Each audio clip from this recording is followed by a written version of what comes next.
Recent గా ఎవరో హత్య చేసుకున్న వాళ్ళ ఫాదర్ నా కొడుకు ఇలా పలానా వాళ్ళు ప్రమోట్ చేయడం వల్ల నా కొడుకు ఇలా డబ్బులు పోగొట్టాడు అని అందుకే నేను ఎందుకు అన్నాడో తెలుసా? ఊరేసుకుంటున్నాను. అని ఎందుకు అన్నాడు అంటే ఆ 2-3 ఏళ్ల నుంచే బెట్టింగ్ యాప్ల వల్లే వీళ్ళు ప్రమోట్ చేయడం వల్లే మీ ప్రాణాలు పోతున్నాయి అని ఊకదంపుడు వార్తలు వచ్చేసాయి. ఆహా.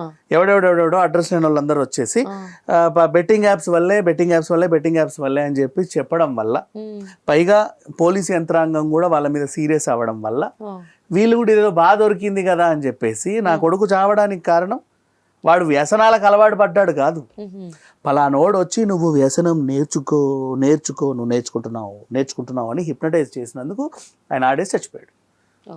అండ్ ఇదే బెట్టింగ్ యాప్ 10 లక్షలు బెట్టింగ్ గెలిచాడు అనుకో, వాడు చెప్తున్నాడా? లేదే. 10 లక్షలు పోగొట్టుకుంటేనేమో ఏడుస్తున్నాడు. ప్రాణాలకు సంబంధించిన ఇష్యూ ఏమో ఆడడం తప్పు కదా, అది ఆడడం తప్పని ఎవడు చెప్తున్నాడు? బెట్టింగ్ ఆడకండి, ఎక్కడ చూసావు? తాగి నడపకండి అనేవి చూస్తున్నావు, మందు తాగడం మద్యపానం హానికరం చెప్తున్నావు, పొగ తాగడం హానికరం చెప్తున్నావు, బెట్టింగ్ వల్ల ప్రాణాలకు ప్రమాదం, జూదం ఆడకండి అని ఎక్కడున్నాయి బోర్డులు? ఎక్కడ చచ్చాయి చెప్పు? ఏ మూలకైనా ఎక్కడున్నాయి?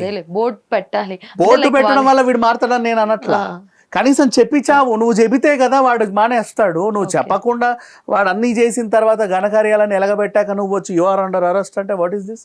ఎట్లా?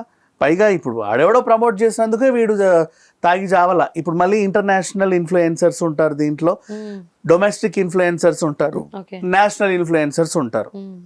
నువ్వు ఇంటర్నేషనల్గా దీన్ని చేసి తర్వాత నేషనల్గా చేసి నెక్స్ట్ లోకలైట్స్ దగ్గర రా. ఇప్పుడు యూట్యూబర్లు ఏంటి, వాళ్ళని పట్టుకుంటే వాడు వెనకాల ఎవడు ఉండడని అంత ధైర్యమా నీకు? నెక్స్ట్ నేషనల్ లెవెల్లో ఆహా యాప్ ఉందా, దాంట్లో సర్కార్ అనే ఒక షో వస్తుంది, సీజన్ 1, 2, 3, 4, ఇప్పుడు 4th. అది మొబీబెట్ ప్రెజెంట్స్ సర్కార్. గెస్ట్లు వచ్చి కూర్చోగానే అందరు తలకాయల మీద మొబీబెట్ అని ఉంది. అది బెట్టింగ్ యాప్ ప్రమోషనే. అది మళ్ళీ దాని డైరెక్టర్స్ ఎవరు? మన జబర్దస్త్ ఎలగబెట్టిన నితిన్ భరత్ ఇంతకు ముందు. ఇప్పుడు దాంట్లోకి రానా లాంటి సెలబ్రిటీలు, పెద్ద పెద్ద హీరోలు, చివరికి మన సాయి పల్లవి కూడా వచ్చింది ఆ షోకి.